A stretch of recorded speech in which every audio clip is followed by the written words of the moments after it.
CTV News tonight, we get a chance to have a look at the centre of your city.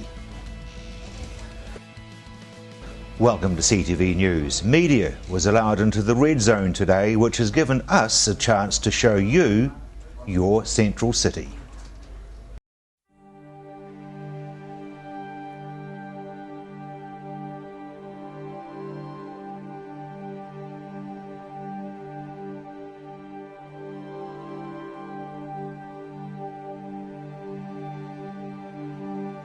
It was my third time in the red zone since the quake, and each time the feeling is different.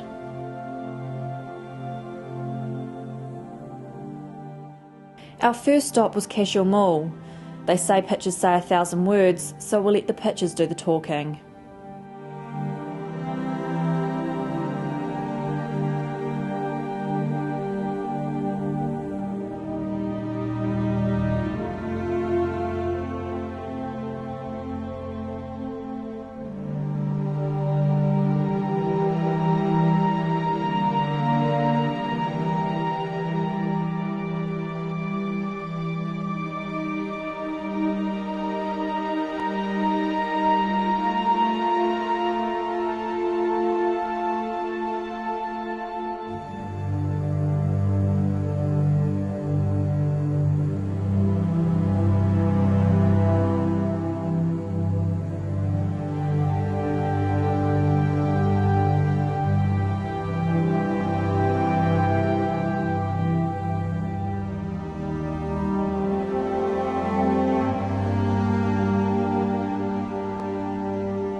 Really in the heart of the city here. Can you tell me how many buildings are meant to be demolished just in this area? No, I can't tell you the exact number, but it is in the hundreds in this immediate area. And how quickly do you hope the rebuild is going to start happening? Well, there's demolition programs already occurring. I can hear a digger over there, another one over there at the moment, so that part of it's occurring, and so clearly a lot of the buildings need to come down before any rebuild can start. Christchurch City Council this weekend is running the Share an Idea expo to try to generate ideas about the rebuild, so that will be part of the picture. I hope it happens as rapidly as possible, but it is not going to be quick. So at the moment concentrating on demolition, and we'll just look towards the rebuild sometime in the future? Yes, well, the demolition making the place safe, and then obviously underground, all the underground infrastructure is also damaged, so that's water and sewage and power and fibre and so forth. So there's an awful lot both to deconstruct and then to construct before we're up and running again. The city will continue to change shape, with 1,000 quake-hit buildings expected to be demolished, including 900 in the central city.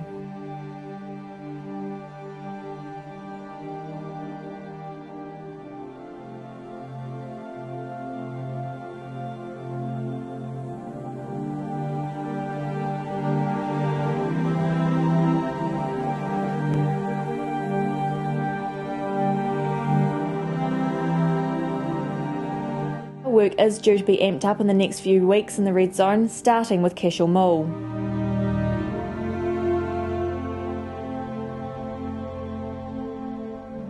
The council are aiming to have the area open by Cup and Show Week.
Paving stones pushed up, so watch where you're putting your feet.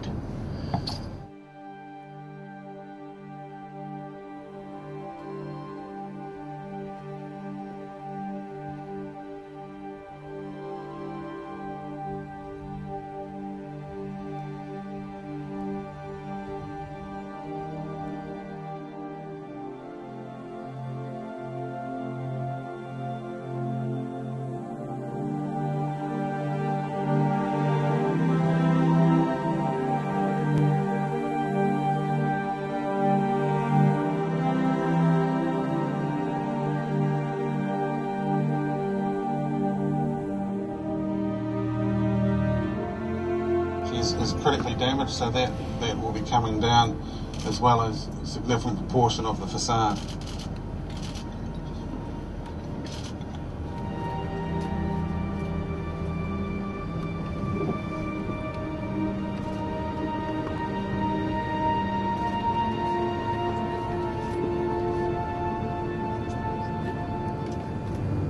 Clarendon Towers behind the Regent building. I'm sure you're all reasonably familiar with the press and that recently. Certainly from certain angles you can see the damage to that building.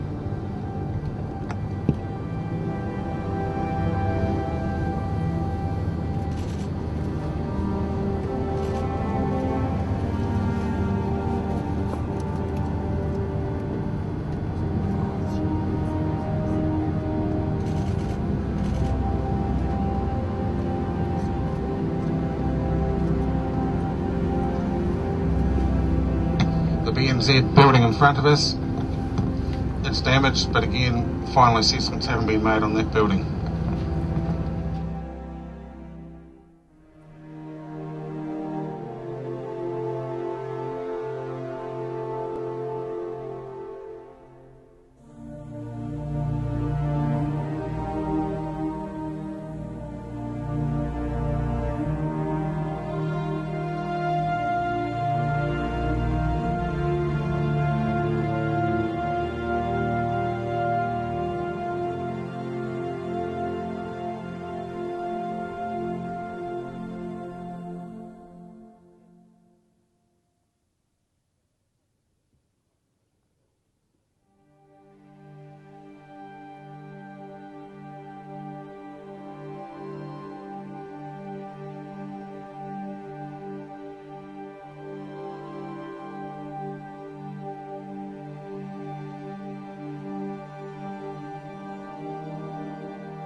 I say the Brannigan's building here, there's no decision on its future yet, but it's clearly got worse in the weeks that ensued since February the 22nd.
building with the crane outside it up here, you'll see that it's been propped, and that's part of the propping and make safe work initially to allow access to the buildings, and then future decisions are made about the future once people can get in there and actually assess what the damage is.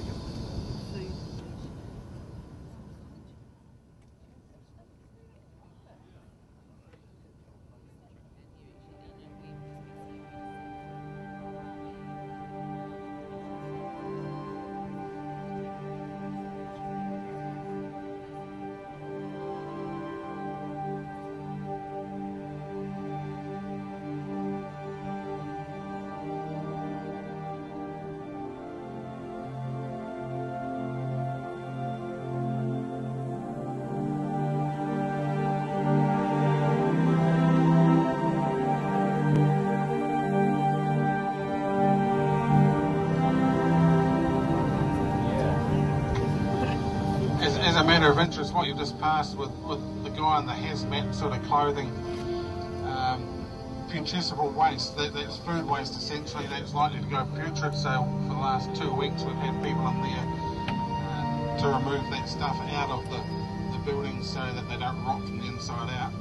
It certainly had a dramatic impact on the smell environment around the CBD, that's for sure.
Our final stop was the CTV site. The image of the building that was beamed around the world and became a symbol of the quake is now a past memory. On Wednesday, the last standing part of the building, the lift shaft, started to be pulled down. Today this work was almost complete, with the entire area resembling a construction site.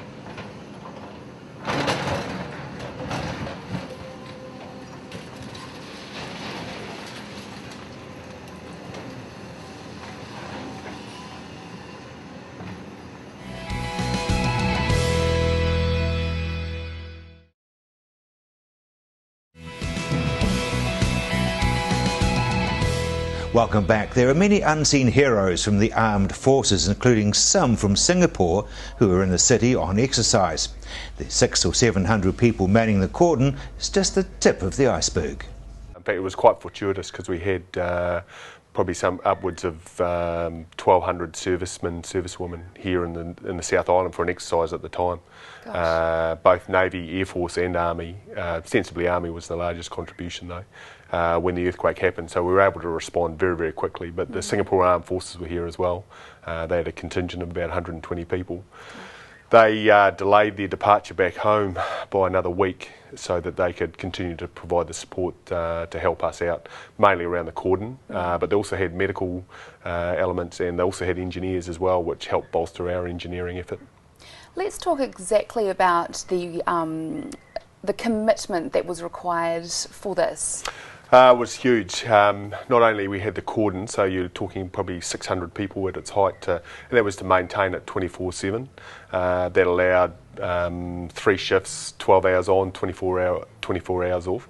There was also a catering effort, a large catering effort, and our caterers were feeding upwards of 7,500 people, mainly emergency services and our servicemen, servicewomen as well, every day, every meal. So it was huge, and all based out of Burnham. We were very, very lucky that Burnham was undamaged and was fully functioning, and that served as a good base for us to be able to help support it. But there was also the engineers, and the engineers really had quite a wide variety of tasks to do. Water purification was probably the highest profile one, but their largest effort really was in helping out residents with hazard reduction. So they went round and pulled down chimneys, helped secure buildings, homes and that sort of thing. But also just in the last, towards the end of April, they spent 3 weeks inside the red zone, going around all the businesses, helping to secure the businesses, so building a lot of plywood doors, boarding up windows, everything. So now if you go into the red zone, you'll see all the businesses are pretty much secure. But there was also not only the purification, but they also helped out a lot at schools, getting some of the schools that weren't too badly affected, but needed some sewerage or water reticulation work. They were able to build some expedient sewerage plants, some expedient water treatment plants, etc., on them to get the schools really up and running, and that was huge. That opened a number of schools that would have been pretty marginal, so it was very, very good. And that is CTV News.